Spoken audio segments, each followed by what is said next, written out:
Hey everybody, this is Dream, and today we're going to take a look at the Cup race for NASCAR. This is the Advent Health 400 at Kansas. So this race does typically have some consistency to it when it comes to starts and finishes. But as we've seen, if we look at the data here, we have a lot of drivers that are starting all over the place that have some potential today.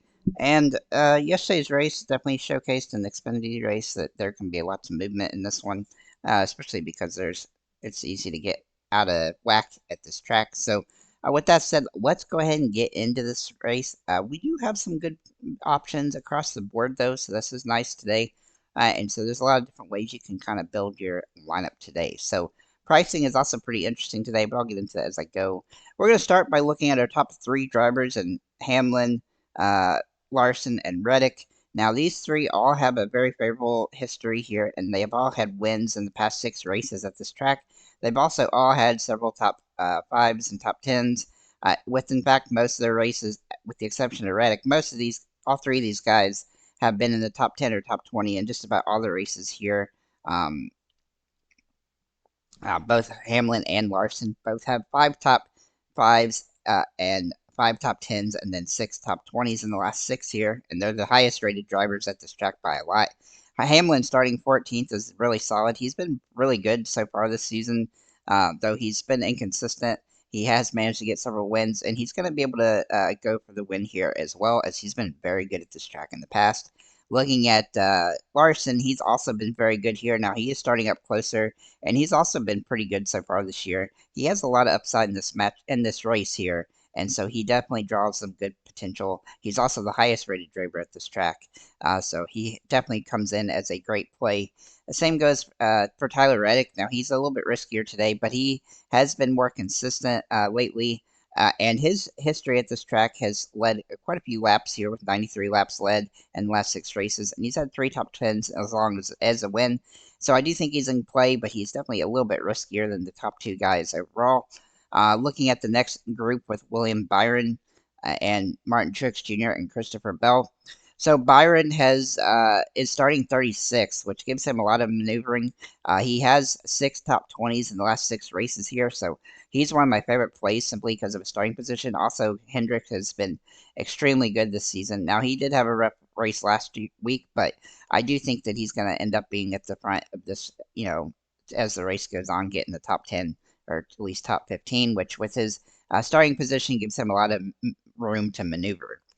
Looking at Martin Truex Jr. and Christopher Bell, both these guys very similar in their rating at this track and have had some good history here. However, both of them have had DNFs at this track in the past, and they even though they do have quite a few top 10s, they do carry a little bit of risk with their starting positions, especially Bell being starting first. However, he can lead some laps early and can definitely give you some potential, so they're both in play here. Then we're going to look at the next two in Chase Elliott and Bubba Wallace. Now they start 9 and 13th. Now Chase Elliott has had 5 top 20s in the past 6 and 4 top 10s. Here he's got a very good rating for this race. He hasn't had a win here, but he's been solid, and so I think he's a good play for another top 10. Even though he's starting 9th, he's gonna help. He'll probably stick around in that range for most of the race. And then looking at Bubba Wallace, he's starting 13th. He's starting 23rd, I should say, not 13th. I don't know why I thought that. Anyhow, he is starting 23rd, which gives him a lot of upside here.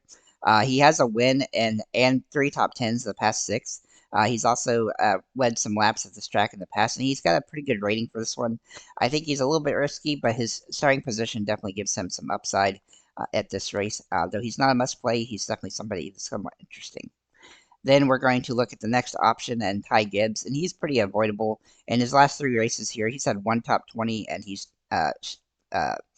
DNF'd twice. And while his car is okay, the Joe Gibbs cars have not been as good this season as we thought they should be, and so he's definitely somewhat risky today, as he's a little bit pricey and he's starting 6th, which kind of limits his upside, especially if he falls back some, which I think he will.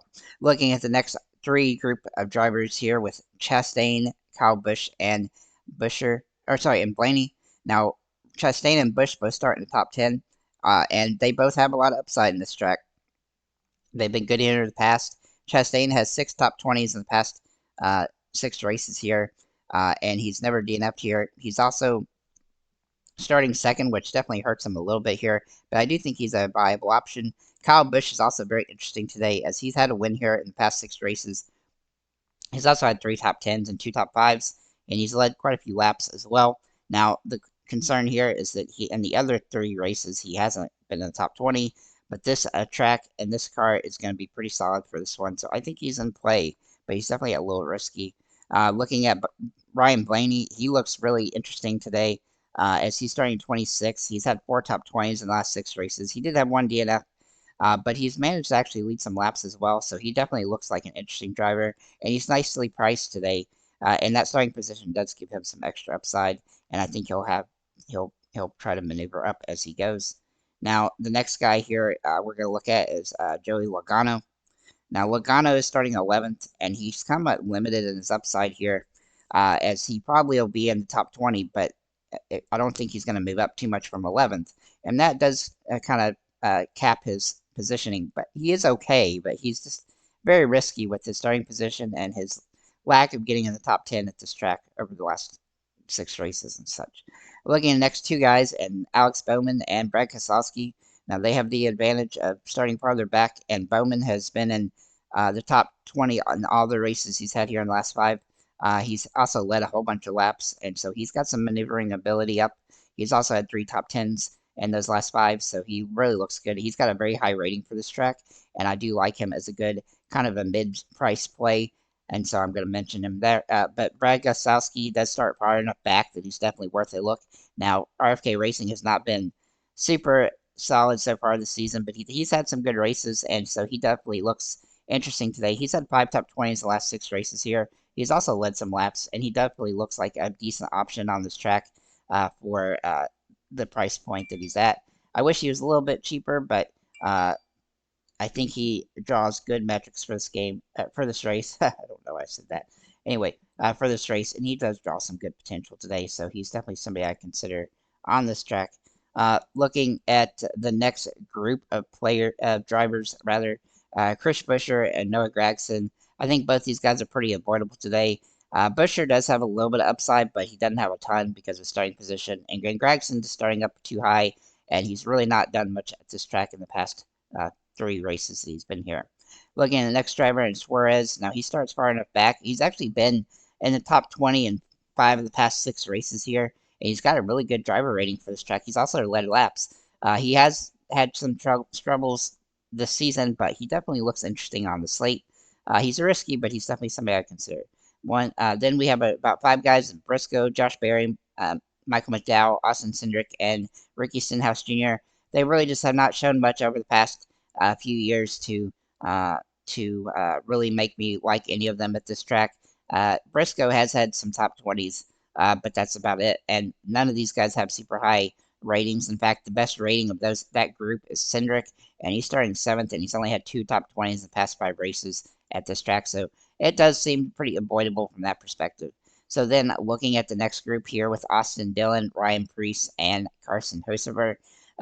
Dillon starts in the middle of the pack, but he's actually been really solid at this race. He's had 5 top 20s in the past 6 races here. He's also had 3 top 10s, and he's led some laps. He's got a really good driver rating at this track. He's one of the drivers that he can, he pretty much doesn't do much most weeks, but occasionally you're going to have good situations for him, and this is one of the tracks he does well at, so he's definitely a consideration here. As for Preece, he's pretty avoidable today. He has not done much at this track in the past. But Hocevar is interesting in his one race here over the past few races. He's had a top 20, and he's starting 22nd. He's not a great play, but he's okay. I think he can get a top 15, top 20 position, and that will at least make him a cheap play on the slate. The next group of drivers, and Jimmy Johnson, John Hunter Nemechek, Corey Heim, Austin Hill, they all start far enough back that they have some potential, but they're definitely high risk, high reward, as they haven't actually raced at this track in the last 6 before. Then looking at Corey LaJoie, he also looks decent as a value play. He's had some top 20s in the past, and he starts near the back. Inspire's cars are actually pretty good here, so he's interesting, but he definitely carries some risk as a cheap play. Then we're going to go from Smith, Hemrick, Burton, Herbst. These are all pretty avoidable today. And then also Gilliland is pretty avoidable. But Haley has a pretty decent rating, and he's starting near the back, and he has had some top 20s here in the past. Definitely not a must play, but he's a kind of a Hail Mary play that has some upside. And then I would avoid Kraus as well, as he'll probably end up at the end back of the field to start the race, and at the finish as well. So with that said, guys, thank you for liking, commenting, subscribing. If you have any comments or questions, feel free to leave them below. And have a nice day, guys.